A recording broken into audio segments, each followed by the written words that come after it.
So, Cthulhu Death May Die, Fear of the Unknown is winding down. What should you get? Should you get it? Do you need both? Comparisons, thoughts, concerns, 5 things to be aware of whether or not you should be getting in, getting more, getting less, or just general, what should I get, Chris? Let's talk. Number 1, my biggest concern always in these situations is you are riding the wave of FOMO. You are riding the CMON hype train, trying not to miss out because everyone out of the woodwork with this announcement has told you how wonderful Cthulhu Death May Die, the original, is. Don't get me wrong. It's probably in the top 2 games from CMON for me all time personally. So I am one of those people that will tell you I really enjoy it. However, don't buy it because of other people liking it. Buy it because it appeals to what you want. It appeals to what it's putting out there, not because the grass is greener on the other side of things. I feel strange always having to say that, but it needs to be constantly said on crowdfunding because I see too many people all the time just riding the wave, dude, catching a wave of all the hype and all the hotness on other things and getting suckered in, myself included sometimes in the past, of what other people are doing at the same time.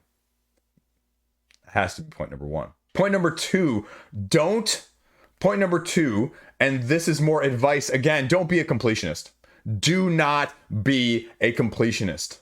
I have said this numerous times. My biggest tip on this one is do not get everything. You don't need everything. There's way too much stuff. There are way too many investigators, way too many monsters, way too much replayability. Now, how many other channels are going to tell you that there's too much replayability in a game? It has to be said because more is not equaling better. You have to remember that in these situations. More equals more shipping costs. More equals more space taken up in your collection. More equals more stuff not being played. And I mean, if you want to be a completionist, if you are one of those and you like being a collector, again, collecting, okay, great. But I'm not preaching to the collectors out there.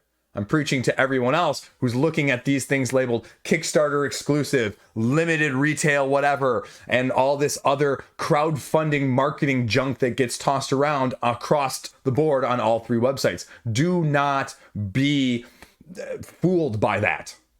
You can get it later. You're going to pay a later price though, too. So take that for what you will.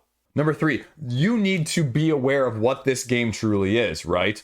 This game is not a dungeon crawl. This game is not a roguelike game. This game is a race against madness across tiles, narrowly defeating monsters, trying to do objectives with interchangeable, many different parts now being even piled on with a couple new mechanisms, a couple new items, and a couple new things to go with a, frankly speaking, 2.0 Cthulhu Death May Die. And that brings up this point right along here, even though I wasn't planning on doing it as 3B. We're going to talk about 3B right here. Is this 2.0? Yes, this is absolutely 2.0. This is absolutely, now at the end of this campaign, I can tell you without a doubt, this is 2.0. This is Cthulhu Death May Die to Cthulhu Death May Die, Fear of the Unknown, as Marvel United was to Marvel United X-Men. Marvel United X-Men being the superior game, the superior product, making the other one, frankly speaking, inferior. I'm going to say the same thing with this. It's going to make the original inferior. I'm not going to tell you not to get it, but I'm going to tell you that it's going to be lesser in both subjective and objective ways right now. We'll talk about a little bit of this objectivity if you click down below in terms of the comparisons of what you need to know season 1 versus season 3 and what you should be getting from each. But let's go on to point number 4 in the meantime. Point number 4 is, I say this again on almost every single crowdfunding page, no matter if they're this big or this big, I say, if you're worried about shipping, you don't back this. If you're one of those people griping about CMON's shipping policy, the fact that their shipping is a lot more than other people's, granted, their boxes are a lot bigger and a lot heavier than most everyone else's. You know, people in the comment section are going to chirp in about Oathsworn this and Frosthaven that. Those are the exceptions rather than the rule. Everybody else, boxes are smaller, boxes are lighter. Maybe except for like Mythic and maybe Awakened Realms. So that's what you need to, you're paying their prices that have been lately in the last 6 months to a year higher. And you're also getting things that are bigger.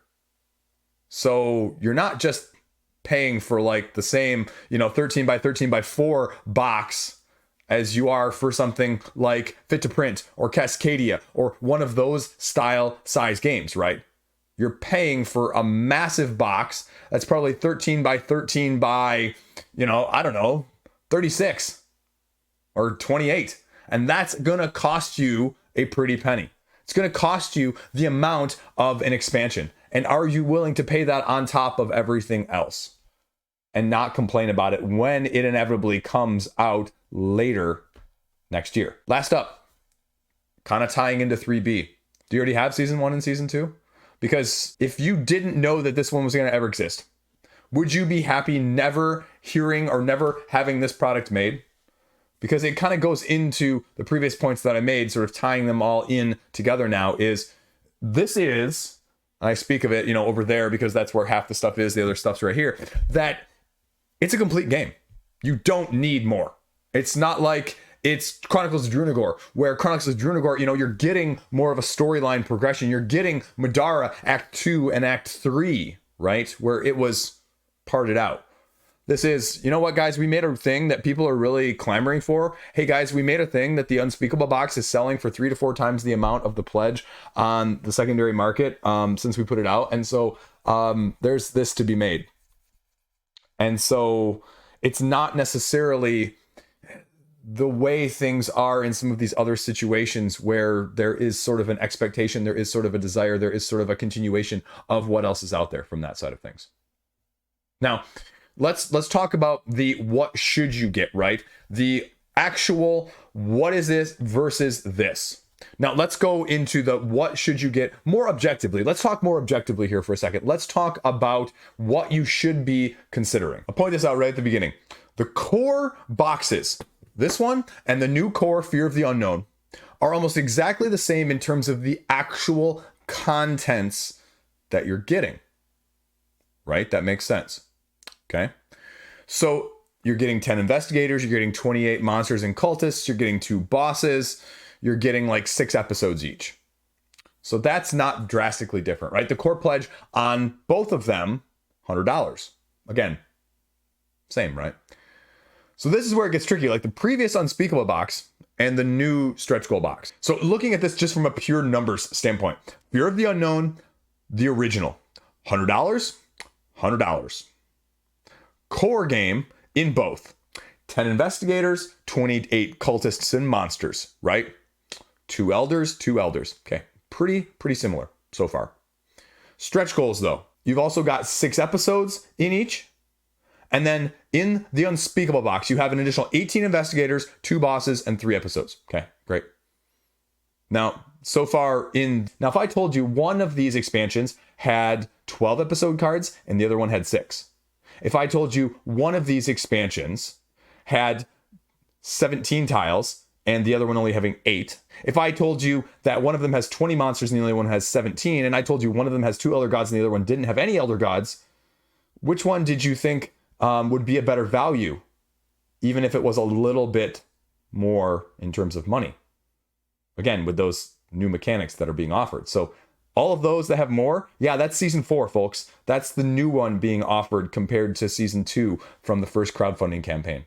Oh, did I mention in terms of monetary value? You can get more with the stretch goals previously mentioned in this campaign, tied into the price of the core for $100, which is going to get you significantly more than the $120 of the Unspeakable box, which has less than the stretch goals of this campaign. So this is really, really a better jumping in point. It's a much better jumping in point. We'll pull up the page really quickly here because I'm going to show you these and just run you through my thoughts on the other expansions here. Ithaqua, the Windwalker, not worth it. $30. I don't care, what the estimated MSRP is going to be. It's not worth it. 1 Elder God for $30. Just not worth it unless you're a completionist. See earlier's comments. The Animal Allies, probably worth it.